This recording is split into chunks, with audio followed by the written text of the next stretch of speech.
வணக்கம்.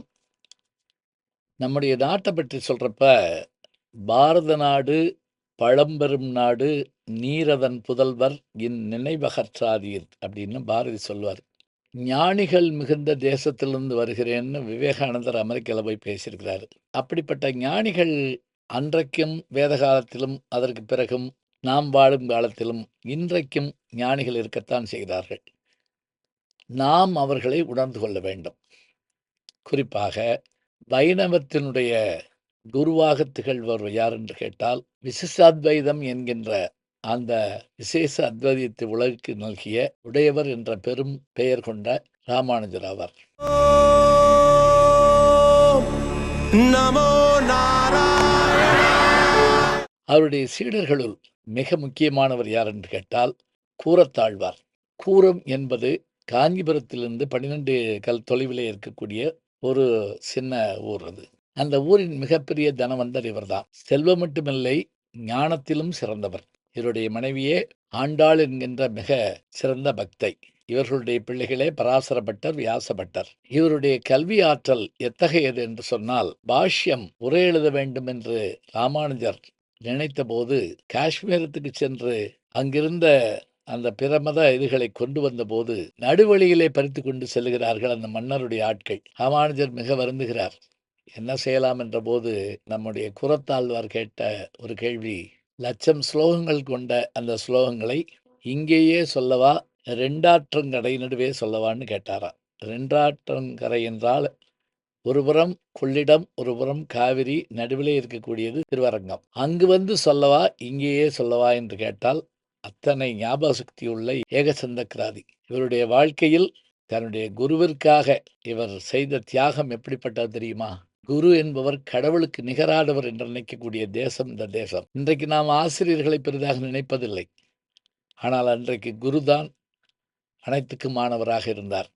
ஒரு முறை அந்த சோழ மன்னன் தன்னுடைய பக்தியே சிறந்தது, தான் வணங்குகின்ற கடவுளே சிறந்தவர் என்று சொல்லுமாறு எல்லோரையும் கட்டாயப்படுத்த, அதை மறுத்தவர்களை எல்லாம் அவன் தண்டிக்க, ராமானுஜர் தண்டிக்கப்படுவார் என்பதை தெரிந்து கொண்டு, அவருடைய அந்த காவி ஆடையையும் தண்டத்தையும் எடுத்துக்கொண்டு, தான் ஓடி வந்து அரண்மனையிலே நின்று, தான் தான் ராமானுஜர் என்பது போல காட்டியவர் யார் என்றால் புறத்தாழ்வார். இப்போது வந்திருப்பவர் ராமானுஜர் தானோ என்று நினைத்த அரசன், சொல்லும் நான் வணங்குகின்ற தெய்வம்தான் சிறந்தது என்று ஒத்துக்கொள்ளும் என்று சொல்ல, அவர் மறுத்ததோடு மட்டுமல்லாமல் அந்த இடத்திலே ஒரு அழகான செய்தியும் சொல்ல, அது கண்டு கோபித்த மன்னன் என்ன செய்யலாம் என்று யோசித்தபோது, அருகிலே இருந்த கூரத்தாழ்வாருடைய சீடனாகிய நாலூரான் என்பவன் ஒரு வார்த்தை சொன்னான்.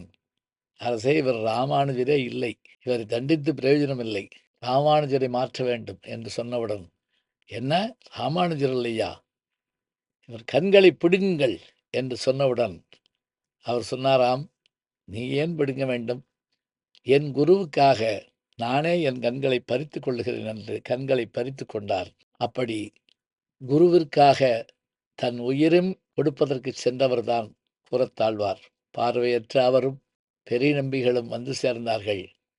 பின்னாளில் அந்த மன்னன் கிருமிகண்ட சோழனாகி அவன் மறைய, கர்நாடக தேசத்தினுடைய மேல்கோட்டைக்கு சென்று தங்கியிருந்த ராமானுஜர் இந்த சோழன் மறைந்தான் என்பதை கேள்விப்பட்டு மீண்டும் சோழ நாட்டுக்கு வந்தபோது புறத்தாழ்வாரை கண்டு வருந்தி, எனக்காகவா கண்களை இழந்தீர் என்று கேட்டவுடன், ஆம், தரிசனத்திற்காக தரிசனத்தை இழந்தேன் அப்படின்னாராம். பிறகு ராமானுஜரை அழைத்து கொண்டு வரதராஜ பெருமாளுடைய கோயிலுக்கு சென்று, இப்போது பெருமாள் எழுந்தருள்வார், நீங்கள் அவரிடத்திலே வேண்டியதை கேளுங்கள் என்று சொல்லி பார்வையை கேட்டுக்கொள்ளுங்கள் என்று சொன்னவுடன், சரி என்று சொன்ன கூரத்தாழ்வார் அங்கிருந்த அர்ச்சகர் மீது பெருமாள் வந்து உனக்கு என்ன வேண்டும் என்று கேட்டபோது, அவர் சொன்ன ஒரு வார்த்தையை இந்த உலகத்தில் வேறு யாரும் சொல்ல முடியாது. என் கண்கள் போவதற்கு காரணமாக இருந்தானே நாலூரான் என்கின்ற அந்த மாணவன், நான் பெறுகிற பேரு அந்த நாலூரானும் பெற வேண்டும் என்று சொன்னவுடன்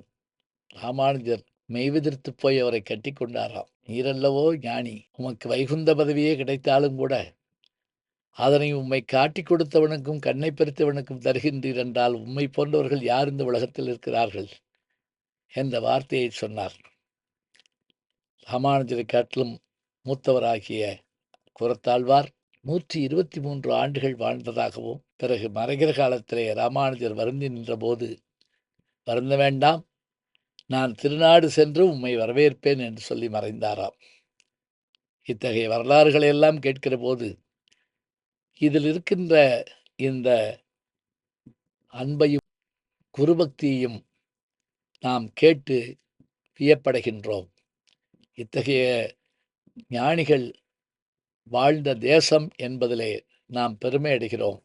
இந்த தேசத்தில் பிறந்ததற்காகவும் நாம் மகிழ்ச்சி அடைவோம். இது உண்மையில் புண்ணிய பூமிதான். உய்ய ஒரே வழி, உடையவர் திருவடி. நல்ல செய்திகளை நாளும் சிந்திப்போம். நாளை சந்திப்போம். வணக்கம். ஜி ஞானசம்பந்தன் யூடியூப் சேனல் பாருங்கள். உங்களை தேடியே உங்கள் வீட்டுக்கு வருது. கேட்காம ஒரு விஷயம் உங்களை தேடி வருது பாருங்கள், அதை பிடிச்சி வச்சுக்கோங்க. நம்முடைய ஜி ஞானசம்பந்தன் யூடியூப் சேனலை தொடர்ந்து எக்ஸலம், இன்ஸ்டாகிராம், ஃபேஸ்புக், வாட்ஸ்அப் என்று அனைத்து தளங்களிலும் நாம் இயங்கிக் கொண்டிருக்கின்றோம். நீங்களும் எங்களோடு வாருங்கள்.